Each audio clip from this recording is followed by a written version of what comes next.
Preciso te atualizar agora sobre o Corinthians, que segue revolucionando as categorias de base. A ideia é acabar de vez com tudo que foi plantado por Augusto Melo e companhia.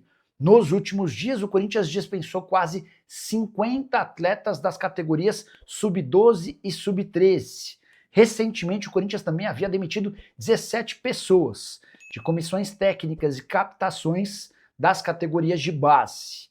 A economia total que o Corinthians obteve com todas as dispensas desde o fim da era Augusto Melo nas categorias de base chega a 5 milhões de reais por ano.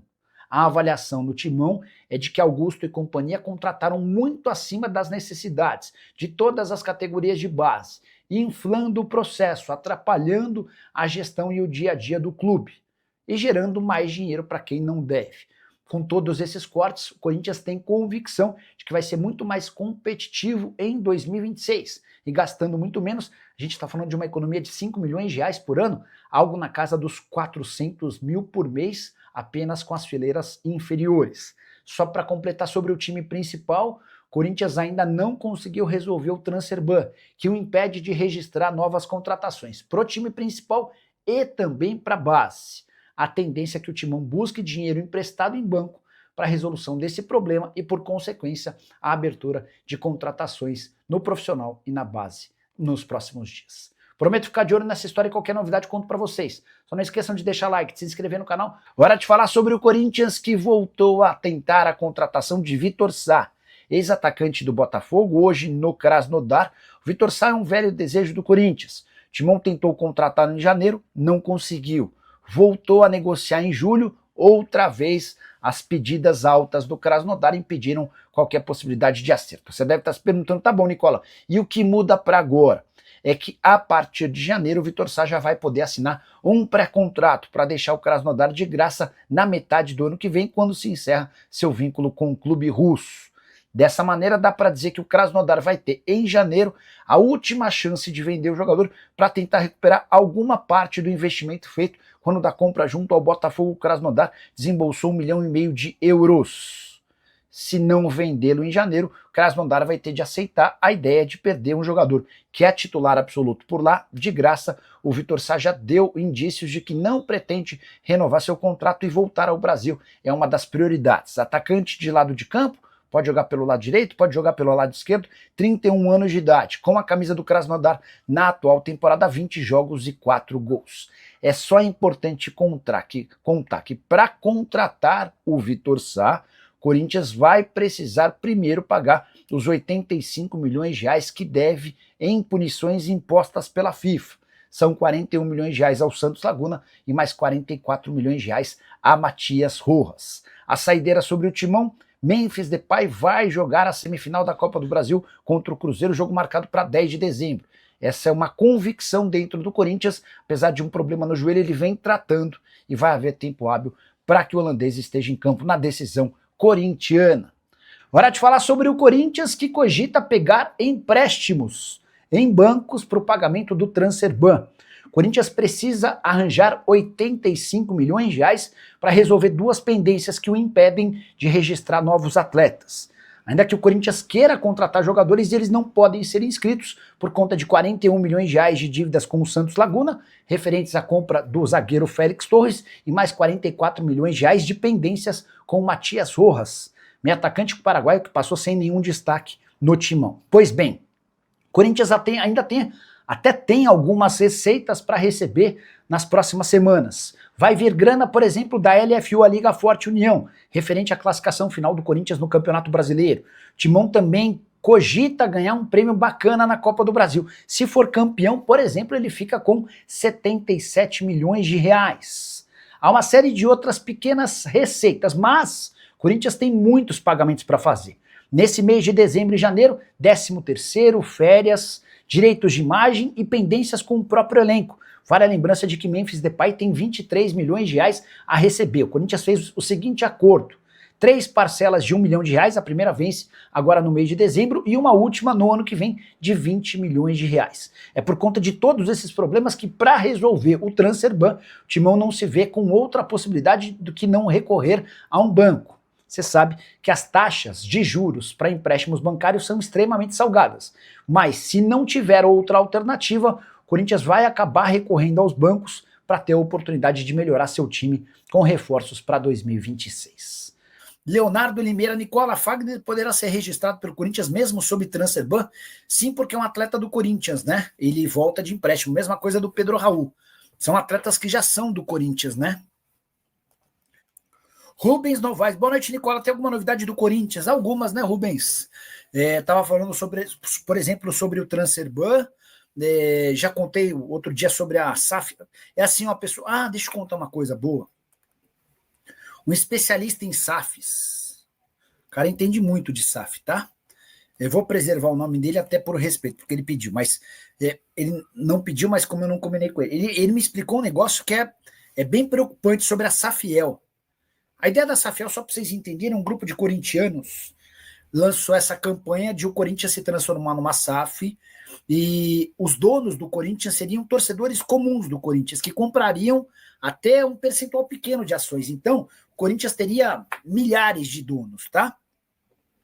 Aí essa pessoa me escreveu o seguinte: ninguém está falando que o sócio que comprar a ação tem seus bens penhorados se o clube ficar devendo. Ninguém fala isso. Quem seria o maluco de colocar uma grana num negócio que, se ficar com dívida, seus bens garantem o pagamento? Eu falei, você tem certeza? Isso é muito bom. Eu tenho certeza. Estudei pra caramba em relação à SAF.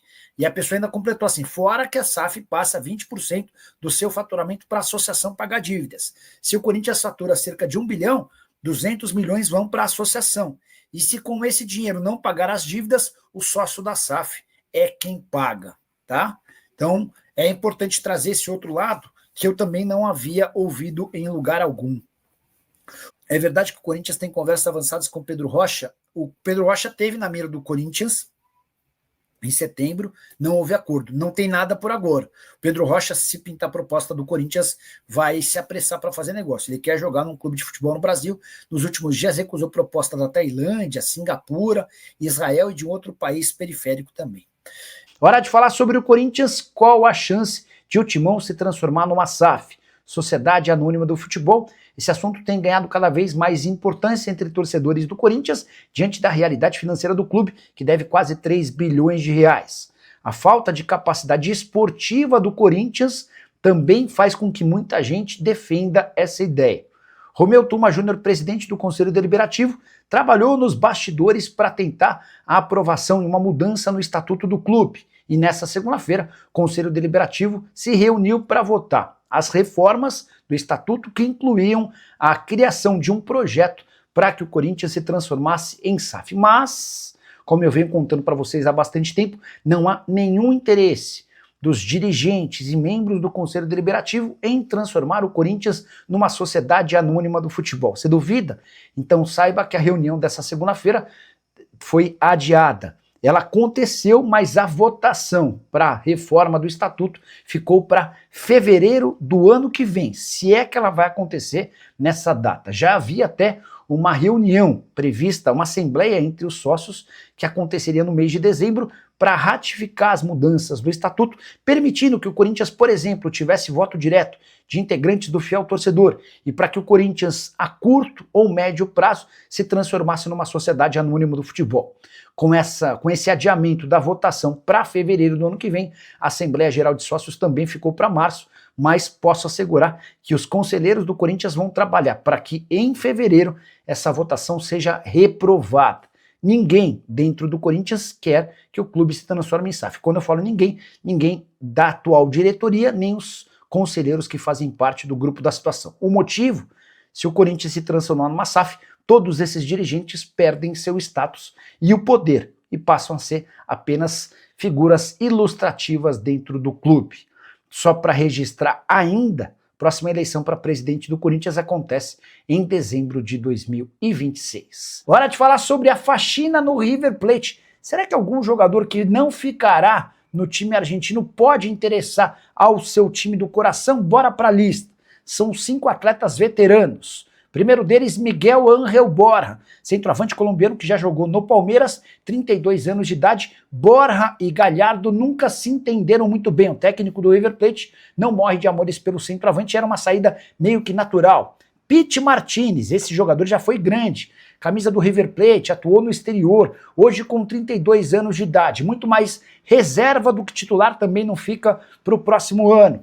Nátio Fernandes, velho conhecido do torcedor do Galo, meio atacante cerebral, aquele cara que conduz bem a bola, mas que dá lindas enfiadas, já mais veterano, 35 anos de idade. Já no Atlético havia perdido capacidade física. No River Plate foi piorando temporada a temporada, nesse ano tem sido muito mais reserva do que titular. Quero falar também sobre Enzo Pérez, o dono do maior currículo entre os jogadores citados, atleta formado no River Plate, jogador de seleção argentina, de grandes clubes do futebol europeu como o Benfica, hoje com 39 anos de idade. Também foi perdendo protagonismo e já não consegue ser uma peça importante no time de Marcelo Galhardo. O último dos atletas, Milton Casco, lateral esquerdo, pode jogar também na direita, 37 anos de idade. Importante registrar que todos com mais de 30 anos, longe de serem titulares e com salários relativamente altos. Vale lembrar também que o River Plate não tem presença confirmada na Libertadores da América do próximo ano e está cada vez mais difícil essa classificação para os milionários.